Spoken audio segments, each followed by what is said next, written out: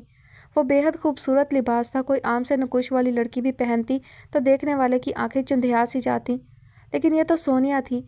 بکھرے الجھے بالوں کے صبح سے بنائے گئے جوڑے اور بنا میک اپ والے چہرے کے ساتھ بھی وہ لباس جیسے اس کے وجود پر روشنی بن کر بکھر گیا تھا، کیونکہ اس کے انداز میں وہ اعتماد تھا جو کسی کو بھی چت کر سکتا تھا۔ التمش نے اس کی جانب دیکھا تھا اور مبہوت سا رہ گیا تھا۔ یہ واقعی لباس ہی کی خوبصورتی تھی، لیکن سحر سا طاری ہو گیا تھا۔ سونیا نے دیوار گیر آئینے میں اپنے آپ کو دیکھا اور پھر اسی آئینے میں نظر آتے التمش کے عکس کو دیکھا تھا۔ اس کی نگاہوں میں پسندیدگی تھی، ستائش تھی۔ سونیا کو یہ ستائش اچھی لگی۔ اس نے گھوم کر التمش کو موقع دیا تھا کہ وہ جی بھر کر اس لباس کو اور اسے دیکھ لے۔ یہ پہلی بار ہوا تھا کہ اس کا دل چاہا تھا کہ التمش دل کھول کر اسے سراہے۔ اسے خود اپنی کیفیت پر حیرت ہوئی، اور اسے اس بات پر بھی حیرت ہوئی کہ اسے یہ کیفیت بری نہیں لگ رہی تھی۔ اسے التمش کی نگاہوں میں چھپی ستائش بری نہیں لگ رہی تھی۔ وہ اس کی جانب مڑی تھی۔ میں نے کہا تھا نا ہار جاؤ گے، وہ مسکراتے ہوئے جتا رہی تھی۔ التمش مسکرایا، پھر سر ہلایا۔ اتنی حسین شکست کس کم بخت پر نہیں سجے گی، میں تو پھر التمش ہوں۔ وہ ہنس رہا تھا۔ اسی دوران دکان کی سیڑھیاں چڑھ کر کوئی ہال میں داخل ہوا تھا۔ سونیا کی سمت اسی راستے کی جانب تھی، لیکن التمش چونکہ اس کی جانب دیکھ رہا تھا اس لیے اس نے آنے والے کو دیوار گیر آئینے میں دیکھا تھا۔ تم زرمین؟ وہ ٹھٹک کر پلٹا تھا۔ اس کی آواز میں حیرت ہی نہیں جوش بھی تھا۔ سونیا اور اس کا طلسم پھر کر کے اڑنچھو ہو گیا تھا۔ کیا واقعی؟ مہناز بیگم نے حیران ہو کر ماسٹر جی کی جانب دیکھا تھا۔ وہ خاموش ہی رہے، مگر چہرے کے تاثرات سے سب واضح ہو رہا تھا۔ یہ ایک ایسا موضوع تھا کہ وہ بول کر بھی پچھتاتے تھے اور نہ بول کر بھی خوار ہوتے تھے۔ مہناز بیگم کے چہرے کے تاثرات خوفناک ہو چکے تھے۔ اس کی ہمت کیسے ہوئی دوبارہ یہ بات کرنے کی، اور اپنے جوتا کیوں نہ اتار لیا پاؤں سے؟ 2 لگانی تھی سر پر، سارا ہوش ٹھکانے آ جاتا۔ پہلے تھوڑی بے عزتی کروائی تھی ہماری، جو اب ایک بار پھر تماشا لگوانا چاہتے ہیں موصوف۔ وہ تو ہتھے سے ہی اکھڑ گئی تھی، اور ماسٹر جی کو امید بھی یہی تھی۔ التمش نے جب انہیں یہ بتایا تھا کہ زرمین واپس آ گئی ہے اور میڈم تہمینہ نے اس بار خود اسے فون کر کے گھر والوں سمیت کھانے پر بلایا ہے، تبھی وہ سمجھ گئے تھے کہ اب اگلا مرحلہ بہت مشکل ہونے والا ہے۔ لیکن وہ بھی کیا کرتے؟ ایک طرف جوان اولاد تھی تو دوسری جانب من چاہا جیون ساتھی۔ وہ کسے مایوس کرتے اور کسے سرخرو ٹھہراتے؟ آپ کو کچھ احساس بھی ہے کہ یہ کتنی بری بات ہے؟ اور وہ بچی جو آپ کے بیٹے کی خاطر سب کچھ چھوڑ چھاڑ یہاں آ گئی ہے، اپنے ماں باپ کو ضد کر کے مجبور کیا ہے کہ وہ اس شہر میں پھر سے بسیرا کر لیں، اسے بھول گئے ہیں آپ؟ اور پھر بہن کو کیا جواب دیں گے ماسٹر جی؟ آپ اتنے ناسمجھ کیوں ہو جاتے ہیں؟ وہ دانت چبا چبا کر بول رہی تھی۔ ماسٹر جی نے اپنے کھچڑی بالوں میں ہاتھ پھیرا، پھر گہری سانس بھر کر بولے، میں تو بس آپ دونوں کے درمیان گھن چکر بن کر رہ گیا ہوں بی بی۔ ایک طرف آپ کا لاڈلا بیٹا ہے تو دوسری جانب آپ خود ہیں۔ میں کس کی سنوں اور کس کی نظر انداز کروں؟ وہ چڑھ کر کہہ رہے تھے۔ آپ مجھے ہی نظر انداز کریں بس ماسٹر جی، میں لگتی کون ہوں آپ کی؟ التمش کے آگے آپ کو نظر آیا ہے کبھی کوئی؟ وہ سخت ناراض تھیں۔ انہیں یہ بات ہضم ہی نہ ہو رہی تھی کہ التمش ایک بار پھر اس لڑکی کی باتوں میں آ کر میڈم تہمینہ جیسی خاتون کے ہاتھوں ہونے والی بے عزتی کو بھول بھال چکا تھا۔ آپ تحمل سے میری بات سن لیا کریں، میرا کتنا وقت بچ جائے، لیکن آپ ایک دم جذباتی ہو جاتی ہیں۔ مہناز بیگم نے ایک بار پھر ماسٹر جی کی بات کاٹ دی۔ جذباتی؟ میں جذباتی ہو جاتی ہوں؟ وہ سینے پر ہاتھ رکھ کر واقعی انتہائی جذباتی ہوتے ہوئے کہہ رہی تھی۔ اکلوتا بیٹا ہے میرا التمش، میرے پاس کون سا 4-5 اولادیں ہیں؟ ایک ہی تو بیٹا دیا ہے اللہ نے، اب اگر اس کے معاملات میں بھی جذباتی نہ ہوں تو کس کے معاملے میں ہوں؟ میرے دل میں کتنے ارمان ہیں اس کے لیے، یہ نہیں سوچتے آپ دونوں؟ آپ کے لیے بس بیٹے کی مرضی اور پسند اہم ہے، میں اور میری رائے آپ کے لیے ہمیشہ غیر ضروری رہے گی۔ وہ روحانسی سی ہو گئیں۔ وہ تو سونیا اور التمش کو ایک ساتھ کام کرتے دیکھ کر خوش تھیں کہ التمش کے دل سے اس لڑکی کا خیال نکل چکا ہے، لیکن یہ تو ان کی خام خیالی ثابت ہوئی تھی۔ ماسٹر جی کو بہت دکھ سا ہوا، لیکن وہ واقعی مجبور تھے۔ التمش ان کو کہہ گیا تھا کہ میڈم تہمینہ ان سب سے ایک بار پھر ملنا چاہتی ہیں، اور اب کی بار صورتحال پہلے والی نہ ہوگی۔ التمش کے چہرے پر جو الوہی خوشی انہوں نے دیکھی تھی، وہ انہیں یہ باور کروانے کو کافی تھی کہ وہ کسی کی نہیں سنے گا، تو پھر وہ کس بنیاد پر اسے سمجھاتے؟ وہ اولاد سے بلا وجہ کے بحث و مباحثے کے شروع سے قائل نہ رہے تھے، اور یہ ان کی خامی نہ تھی بلکہ اکلوتے بیٹے کی محبت میں ایک خود ساختہ قسم کی مجبوری تھی۔ ایسا کیوں سوچتی ہیں آپ؟ میرے لیے آپ سے بڑھ کر تو کوئی نہیں ہے۔ آپ اگر ایک اکلوتی اولاد کے لیے جذباتی ہو سکتی ہیں تو میں ایک اکلوتی زوجہ کے لیے جذباتی نہیں ہو سکتا؟ مگر میں کیا کروں، اس معاملے میں ہمیشہ سے ہی غیر جانبدار رہا ہوں۔ بچے کی خوشی جس میں ہے میرا ووٹ اسی طرف کا ہے۔ وہ نہایت بودے سے انداز میں اپنا موقف بیان کر رہے تھے۔ عطیہ بیگم نے انہیں گھور کر دیکھا۔ اور اس بچی کی خوشی، اس کی کوئی اہمیت نہیں ہے؟ کیا نہیں کیا اس نے آپ کے بیٹے کے لیے؟ یہ وہی تھی جس نے آپ کے بیٹے کے اسٹیٹس کو اتنا اونچا کر دیا کہ آپ کی میڈم تہمینہ سر جھکانے پر مجبور ہو گئی۔ آپ نے اس کے بارے میں سوچا ہے کبھی؟ اس کے دل پر کیا گزرے گی؟ وہ انہیں گھور رہی تھی۔ ماسٹر جی نے سر جھٹکا۔ وہ بہت اچھی بچی ہے، بہت سمجھدار اور ذمہ دار۔ یہ اس کا احسان ہے کہ اس نے ہمارے بیٹے کو ذرے سے ماہتاب کر دیا ہے، اس کے لاؤبالی پن کو انتہائی ذمہ داری میں بدل دیا ہے۔ لیکن یہ صرف احسان ہے، احسان۔ آپ اسے سستی محبت والی اینک لگا کر کیوں دیکھتی رہتی ہیں؟ آپ کیوں نہیں سمجھتی کہ اسے آپ کے بیٹے میں اس سے زیادہ دلچسپی نہیں ہے؟ ماسٹر جی کا انداز ابھی بھی ناصحانہ تھا۔ عطیہ بیگم نے ایک گہری سانس بھری، پھر عجیب سی رنجیدگی ان کے لہجے میں چھلکنے لگی تھی۔ آپ کیوں نہیں سمجھتے ماسٹر جی؟ وہ آپ پر زور دیتے ہوئے بولی تھی۔ سونیا کی آنکھوں میں التمش کے لیے محبت دیکھی ہے میں نے۔ آپ نے غور نہیں کیا، بچی کچھ دنوں سے مرجھائی مرجھائی پھرتی ہے۔ اچھا مان لیتی ہوں یہ احسان ہی صحیح، لیکن عورت کبھی بلا وجہ مرد پر احسان نہیں کرتی ماسٹر جی۔ وہ جب بھی مرد پر احسان کرتی ہے اس کے پیچھے یہ مجانی کمبخت محبت ہی ہوا کرتی ہے۔ ماسٹر جی یہ بات سن کر دنگ رہ گئے تھے۔ ان کا دل چاہا وہ ایک دم سے انکار کر دیں، لیکن وہ نہیں کر پائے تھے، کیونکہ یہ بات بحیثیت ایک مرد وہ کبھی نہیں سمجھ سکتے تھے۔ مہناز بیگم غلط تو نہیں کہہ رہی تھیں؟ سونیا کی کھلکھل کرتی ہنسی کئی دنوں سے سنائی نہیں دی تھی انہیں۔ وہ تو ہمہ وقت ہنستی مسکراتی رہنے والی لڑکی تھی، لیکن آج کل ایسا کیا ہوا تھا کہ وہ بجھی بجھی سی رہنے لگی تھی۔ مجھے التمش کہتے ہیں، سب سجتا ہے مجھ پر۔ سونیا کی سماعتوں میں کسی نے سرگوشی کی تھی۔ اس نے غیر ارادی طور پر ادھر ادھر دیکھا، لیکن وہ وہاں موجود ہوتا تو نظر آتا۔ سونیا نے سر جھٹکتے ہوئے اپنے ہاتھوں کی جانب دیکھا تھا۔ وہ ہاتھ خالی تھے، کیونکہ زرمین اس کا سب کچھ لے جا چکی تھی۔ اس کے دل میں ٹیس سی اٹھی اور اسے اس تکلیف سے رنج ہی نہیں پہنچا تھا، بیزاری بھی ہوئی تھی۔ اسے سخت الجھن ہوئی تھی۔ التمش زرمین کا ہی تو تھا، اس کا تو کبھی ہوا ہی نہ تھا، اور یہ بات تو ابتدا سے ہی سب جانتے تھے۔ پھر اب اس کا اس طرح واپس آ جانا، یا التمش کا سب کچھ بھلا کر پھر اس کا دم بھرنے لگ جانا، ایسا کوئی عجیب عمل تو نہ تھا۔ وہ اس لڑکی سے محبت کرتا تھا، اور محبوب کو دیکھ کر تو سبھی پگھل جایا کرتے ہیں۔ التمش نے اگر اپنی توہین بھلا دی تھی تو بھی یہ بات ایسی کوئی حیران کن تو نہ تھی، لیکن وہ یہ بات خود سے بھی تسلیم نہیں کرنا چاہتی تھی کہ اسے یہ سب برا لگ رہا تھا، کیونکہ اب اسے التمش اچھا لگنے لگا تھا۔ نہیں، یہ نہیں ہو سکتا۔ اس کے بدن میں سخت لرزش پیدا ہوئی۔ اس نے نفی میں سر جھٹکا تھا۔ یہ بات وہ مر کر بھی کسی کے سامنے تسلیم نہیں کر سکتی تھی۔ میں التمش ہوں، محبت سجتی ہے مجھ پر۔ ایک بار پھر اس کی سماعتوں میں جیسے کوئی چلایا تھا۔ وہ برملا، برجستہ، برسبیل تذکرہ اور بات پہ بات یہ جملہ کثرت سے بولنے کا عادی تھا۔ سونیا نے جب یہ پہلی بار جملہ سنا تھا تو اسے نہایت برا لگا تھا۔ وہ التمش کو ہی نہیں، اس کی تمام خود پسندی والی عادتوں کو بھی سخت ناپسند کرتی تھی۔ لیکن دھیرے دھیرے اسے اندازہ ہو گیا تھا کہ التمش کو سوچے سمجھے بنا بس عادتاً ایسا کہنے کی عادت تھی۔ یہ بات بھی سچ تھی کہ وہ خود پسند تھا۔ اسے اپنی ذات کو سراہتے چلے جانا اچھا لگتا تھا۔ یہی وجہ تھی کہ سونیا کو وہ شروع سے ہی پسند نہیں تھا۔ بزرگوں کے درمیان ان کے رشتے کی بات کے تذکرے نے اس ناپسندیدگی کو کم کرنے کی بجائے مزید بڑھا دیا تھا۔ پھر سونیا پر آشکار ہوا تھا کہ وہی اسے ناپسند نہیں کرتی تھی، بلکہ التمش بھی اس سے خار کھاتا تھا۔ یہاں تک تو سب ٹھیک تھا، لیکن پھر جانے کیسے سب کچھ بدلتا چلا گیا۔ وہ ان کے گھر میں آئی، پھر جان بوجھ کر اس کے قریب آئی۔ وہ دوست بن گئے اور آہستہ آہستہ بزنس پارٹنر بھی۔ یہ بھی قبول تھا اسے، لیکن وہ اسے اچھا لگنے لگ گیا تھا۔ اتنا اچھا کہ وہ اس کے دور جانے کے خیال سے تکلیف میں مبتلا ہو گئی تھی۔ اتنا اچھا کہ زرمین کی واپسی نے اسے ہلا کر رکھ دیا تھا۔ اتنا اچھا کہ اس کے اس عمل نے سونیا کی ہنسی کو کملا کر رکھ دیا تھا۔ زرمین کی واپسی اسے اچھی نہ لگ رہی تھی، اور یہ سب قبول نہ تھا اسے۔ وہ محبت کی تو قائل ہی نہ رہی تھی۔ میں نے کہا تھا نا، محبت سجتی ہے مجھ پر۔ وہ جیسے دور کہیں کھڑا اب چڑھا رہا تھا اسے۔ سونیا نے چونک کر ادھر ادھر دیکھا، لیکن وہ کہیں نہیں تھا، اور اس بات کا سونیا کو اتنا دکھ تھا کہ اس سے کوئی کام بھی نہیں ہو پا رہا تھا۔ اسے اپنی کیفیت خود بھی سمجھ میں نہیں آتی تھی۔ یہ سب تو ہونا ہی تھا، سونیا نے ایک بار پھر تعصب سے سوچا۔ زرمین کو واپس آئے چند دن ہی تو ہوئے تھے اور سب کچھ پہلے جیسا ہو گیا تھا۔